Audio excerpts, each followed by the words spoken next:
let's go ahead and bring on our next guest, Tim Collins, principal of Grisdale Advisors. Tim, welcome to the show. Well, thank you, Michael.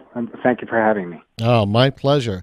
I was reading your bio and decades career with, B of A, Taco Bell, Popeye's Chicken, Wells Fargo. You've been involved in social media from the get-go, it seems like. And now and let me stop right there. Embellish any more about your background for the audience, and then let's get into the talking points. I think you hit the nail on the head. I was involved in social media since the dark ages of 2004, when blogging was social media, and I helped to create the first social media function in 2004 at Wells Fargo, and I've been doing it ever since. All right. Now CEOs and C-suite executives are, in general, just starting to get into it to really make it a corporate-wide process. Some of them are ahead of the pack. Bring out what you see happening in that fashion and how you see it growing. Well, when you think of the role of the CEO, a large part of their job is around communications to key stakeholders, a wide variety of key stakeholders, whether it be shareholders and investors or employees or customers or the media. And in today's world, in America, more than half of Americans get the majority of their news from social media. And so a CEO today can't just be a good communicator in the physical space. They have to be a good communicator in the digital space. And a personal social media profile for the CEO is just, frankly, a good investment, which is why you're seeing more CEOs doing it. And even those that don't do it yet want to do it in the future. Do you see this as something that they set up a team for and say, go ahead and blog for me, go ahead and tweet for me and set up my social media profile? Or it's actually going to have to bring the personality of the CEO out, meaning they're actually going to have to put their fingers on the phone and start clicking away? For my clients, I recommend a little bit of both, because I think the CEO needs help in the planning, with either an outside expert like myself or with their internal communications or marketing teams. They need some help. What platforms are going to make sense? What are the mechanics of it? What's the content plan? Things like that they may not have those skills themselves. So they certainly need outside help with the planning of it. And even with the execution, I think it's okay for CEOs to allow their internal teams or an agency to post on their behalf, with a couple of exceptions. First of all, they need to make sure that their content plan really reflects who they are, because if it's just a mirror image of the official company Twitter handle or Facebook page or whatever, it really comes across as very scripted and not very engaging. Right. Therefore, my point. Yeah, they're going to have to bring their personality out. Exactly. And I also encourage them. There's a thing I call kind of those random acts of life where, you're walking down the street and you see a beautiful flower, something you can't really script. And those are the kind of things that I think a CEO needs to stay engaged in, because they really create a level of engagement with their audience. And then the last one is, I think they do need to be out there, spend a few minutes each week, just a few, out there reading other people's posts and commenting and engaging. It's amazing the impact that can have. I mean, imagine a CEO of a major corporation commenting or liking or sharing an employee's comment. That will kind of spread like wildfire in a very positive way throughout that organization. Or even other CEOs that they feel are their peer, or maybe not, commenting on their stuff. That creates a lot of cross branding. It does, and it creates a sense of community and a level of expertise as well. Tim, it's Ed Baxter from Bison Creek Capital. One of the questions that come out as far as blogging and social influence is concerned is that, kind of the prototype for this would probably be the Huffington Post, which was originally a blog itself that later has become an outlet for what people perceive as news. The question I would have for you is that, do you think the legitimacy of operations like that have forced CEOs to participate in social media at the same level? I would say the legitimacy of those and just the overall adoption of social media in general. As I mentioned earlier, that's just the way people operate these days. And so there's a funny cartoon that I like to share sometimes. It's a cartoon of a kid sitting on Santa's lap, and the kid's saying to Santa, "No blog, no Facebook page, no Instagram, and you expect kids to believe in you." It's just the way that the world communicates today. And so CEOs have got to be part of that. And there's lots of social media outlets that have created whole brands just in social media, like the Huffington Post.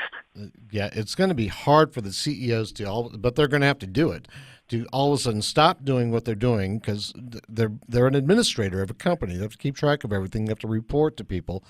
And then add this new workload on of, hey, now I have to be a personality too. I mean, it's not just the same as doing the dog and pony show once a year for 3 months or for a couple of weeks. Now it's 7/24, bringing who I am out to the world. Do you think B of A, Taco Bell, Popeyes, or even the CEO of Wells Fargo is going to buy into that and be able to open up to the world through social media as easily as, say, a millennial? Well, certainly not. I mean, when you compare some more traditional CEOs to millennials, there's definitely are some roadblocks out there. But I think the roadblocks that we found are really around time, which not a big surprise, knowledge and resources, and the other one is really risk management, in that some CEOs really see social media is potentially being risky, particularly in certain fields that are regulated, finance, pharma, aerospace, and defense. Tim, let's do this. Let's save that, because I want to start off on the risk side, on the other side of the break, and then we'll go through the rest of the things we want to talk about. All right? Sounds good. All right. Tim Collins, Grisdale Advisors. We'll be back on the other side of this break. This segment brought to you by Lots of Yachts, Palm Beach, Florida. We'll be right back.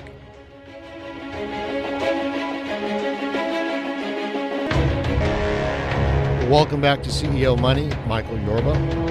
All right, we're talking with Tim Collins, principal, Grisdale Advisors, and we're talking about social media, CEOs using social media. Where we left off was the risk side of the equation, and being able to take these CEOs from a millennial all the way to a Fortune 100 and use their personalities to be able to communicate their message to not only the shareholders, but also the clients, the customers.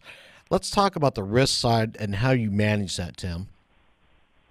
Well, it really takes a well-thought-out plan, and I know many CEOs are afraid of social media because of some of the risks, but they have, many of them have people that are dealing with this on a day-to-day basis, whether it be the risk of an angry customer reaching out to them or an angry ex-employee or, in a regulated environment or, many publicly traded companies have quiet periods and really dealing with that just takes a well thought out plan. And what I find is that as you talk to even, older, more seasoned executives, and you take them through the risk plan, they get more comfortable with using social media once they know what they're getting into and how the risks are going to be managed.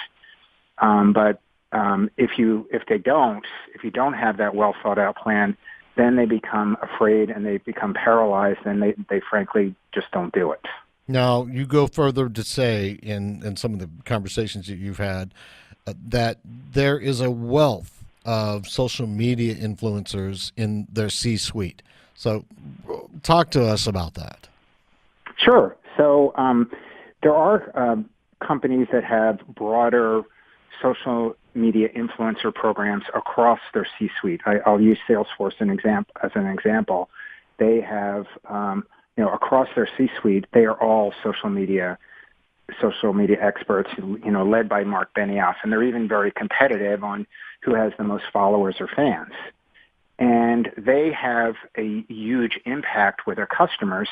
They're largely in the B2B space, and B2B executives or B2B customers research the heck out of their purchases. And so they're researching the company, their products, their executives, and all of that content out there is helping them drive to a positive purchase decision. So you really can have a broader C-suite influencer program, is what I call it, beyond just the CEO, and that can be led by the CEO, or that can be led by the communications group or the marketing group or whatever. But particularly in the B2B space, those broader influencer programs can be particularly effective.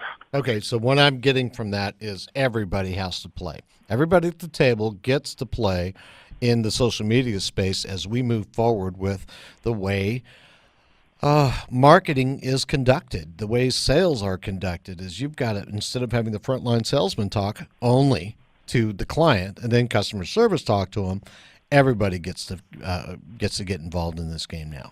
Or otherwise, they don't feel as friendly towards your company, towards Taco Bell, as they do towards Popeyes. Am I getting the? Yep. Is that where we're going Yep. here?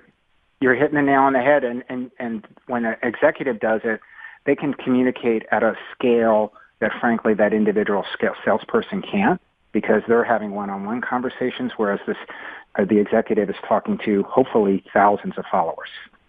That's got to be an uphill climb because most of the executives of these larger companies, I get it. Maybe my grandson messes with Facebook and my grandson messes with Instagram, but now I have to do it in order to stay at the top of my game with my competitors. It's got to be an uphill climb for you to convince them that no, you have to start sharing. Well, many of them know this already. I think a survey we did, about 2/3 of executives already use social media professionally. They just don't necessarily do it well. And the majority of them say they want to use it more and better in the future. So it's not necessarily an uphill climb to get them to think that they should do it. It's more of an uphill climb to get them to actually do it and to show them the how of how to do that. And that gets at some of those roadblocks I mentioned earlier around time and risk and things like that. Okay. We've got about a minute left in the segment. Give us the top to bottom, if you can, in a minute. What are the steps that these C-suite people need to go through, and then obviously how to reach you so they can start down the path of those that haven't already taken the step?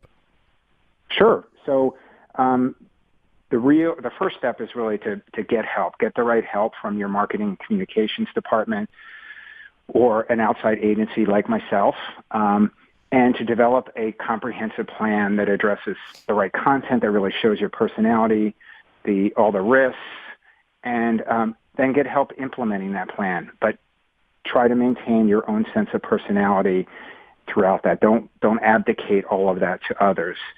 And to get help, there's lots of different agencies out there, including my own. I'm Grisdale Advisors at grisdaleadvisors.com. It's the easiest way to reach me. And I think the point is that there's a lot of untapped potential in the C-suite to really communicate better with those key stakeholders. Great. Well said. Thank you, Tim. All right. Thank you. You're welcome. Tim Collins, grisdaleadvisors.com.